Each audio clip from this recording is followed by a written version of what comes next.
हाय दोस्तों, आप सभी को हमारे YouTube channel DC study point में बहुत बहुत स्वागत है। आज हम लोग क्लास 7 का 9 दिसंबर को होने वाले हिंदी के वीकली टेस्ट का कुछ महत्वपूर्ण सवालों को देखेंगे। आज के हमारे इस सेट में जितने भी क्वेश्चन हैं आप लोगों का 9 दिसंबर को होने वाले वीकली टेस्ट के लिए बहुत ही महत्वपूर्ण होगा।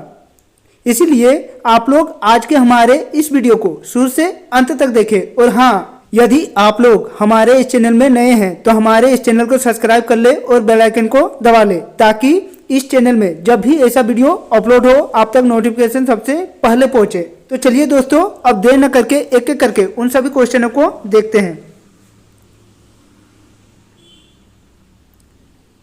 तो सबसे पहले हम लोग कुछ महत्वपूर्ण पॉइंटों को देख लेते हैं। सबसे पहले यहाँ लिखा गया है कि मीराबाई का जन्म 1498 ईस्वी में राजस्थान के मेड़ता में हुआ था और इसकी मृत्यु 1546 ईस्वी को हुई थी।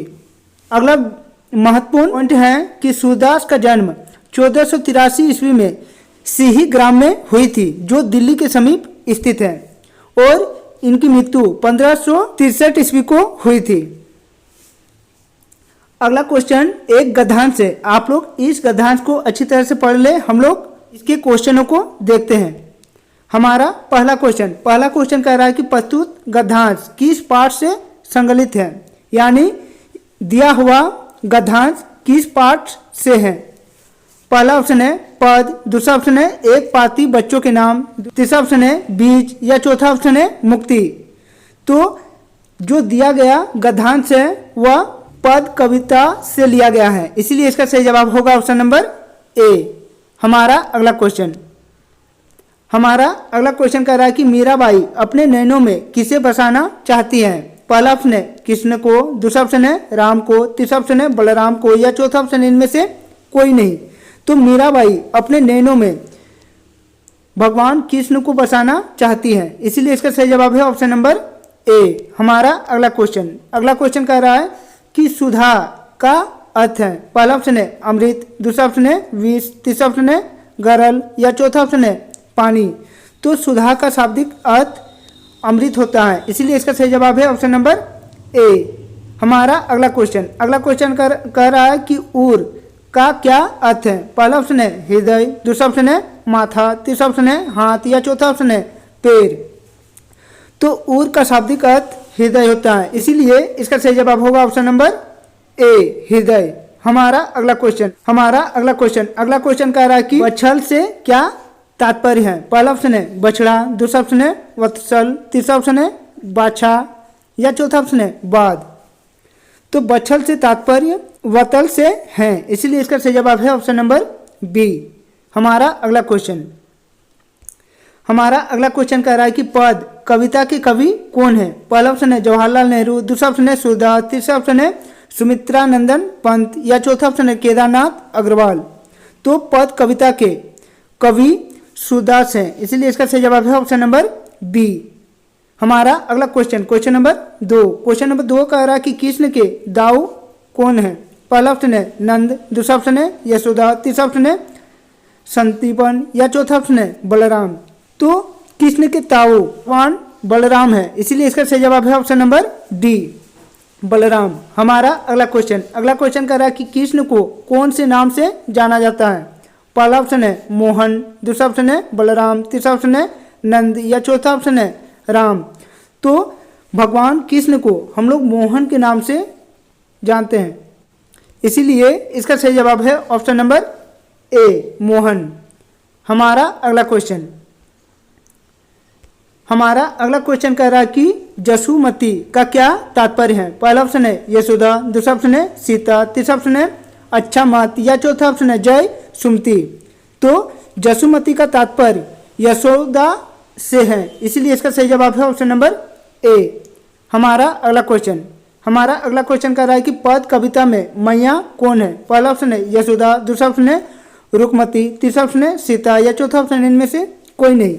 तो पद कविता में मैया यशोदा है, इसीलिए इसका सही जवाब है ऑप्शन नंबर ए। हमारा अगला क्वेश्चन कह रहा है कि अमेरिका किस महादेश में स्थित है। पहला ऑप्शन है यूरोप, दूसरा ऑप्शन है एशिया, तीसरा ऑप्शन है उत्तरी अमेरिका, या चौथा ऑप्शन है इनमें से कोई नहीं। तो अमेरिका देश उत्तरी अमेरिका में स्थित है, इसलिए इसका सही जवाब है ऑप्शन नंबर सी, उत्तरी अमेरिका। हमारा अगला question, question number 7। Question number 7 कह रहा है कि बच्चों को कैसा बनने को कहा गया है। पहला ऑप्शन है बुद्धिमान, दूसरा ऑप्शन है मूर्ख, तीसरा ऑप्शन है आलसी, या चौथा ऑप्शन है दीर्घ सूत्री। तो बच्चों को इस कविता में बुद्धिमान बनने को कहा गया है, इसलिए इसका सही जवाब है ऑप्शन नंबर ए, बुद्धिमान। हमारा अगला question, question number 8। Question number 8 कह रहा है कि दुनिया भर के बच्चों में कैसा गुण है। पहला ऑप्शन है दोस्ती का, दूसरा ऑप्शन है दुश्मनी का, तीसरा ऑप्शन है ए और बी दोनों, या चौथा ऑप्शन इनमें से कोई नहीं। तो दुनिया भर के बच्चों में दोस्ती और दुश्मनी दोनों का गुण है, इसलिए इसका सही जवाब है ऑप्शन नंबर सी, ए और बी दोनों।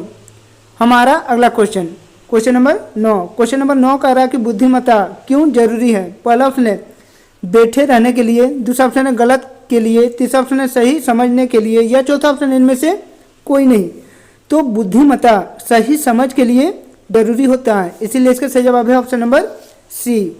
हमारा अगला क्वेश्चन, हमारा अगला क्वेश्चन कह रहा है कि मीराबाई अपने नैनों में किसे बसाना चाहती है। तो इसका सही आंसर है कि मीराबाई अपने नैनों में श्री कृष्ण को बसाना चाहती है। मोहन स्वरूप सांवली सूरत को वे अपना हृदय हार बनाना चाहती है।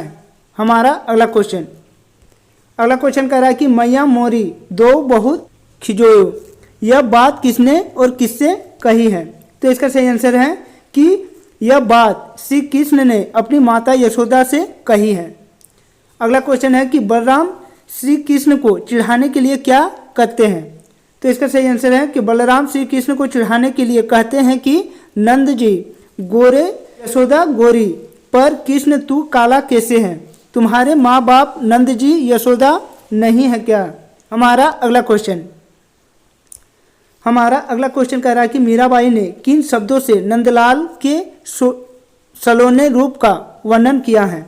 तो इसका सही आंसर है कि मोर का मुकुट, मकड़ा आकृति का कुंडल, ललाट पर तिलक, मोहक स्वरूप, सांवली सूरत एवं नेत्र बड़े बड़े हैं। ऐसा है कि श्री कृष्ण का स्वरूप, उनके लाल होठों पर हरी बांसुरी एवं गले में बेजती की माला सुशोभित है। यह रूप संतों एवं मीरा को अत्यंत सुख प्रदान करता है। हमारा अगला क्वेश्चन, हमारा अगला क्वेश्चन कह रहा है कि श्री कृष्ण द्वारा बलराम की शिकायत करने पर यशोदा ने श्री कृष्ण को कैसे समझाया। तो इसका सही आंसर है कि यशोदा ने कहा कि कृष्ण तुम नहीं जानते हो, बलराम बालपन से ही दुष्ट हैं, मैं उनके कान ऐठूंगी, मैं गायों की कसम खाकर कहती हूँ तू ही मेरा सगा पुत्र है, मैं ही तेरी सगी माता हूँ। तो दोस्तों ऐसे ही अच्छे अच्छे वीडियो सबसे पहले देखने के लिए आप लोग हमारे इस चैनल को सब्सक्राइब कर ले और बेल आइकन को दबा ले। तो चलिए दोस्तों और एक नए वीडियो के साथ फिर मिलते हैं, तब तक के लिए बाय।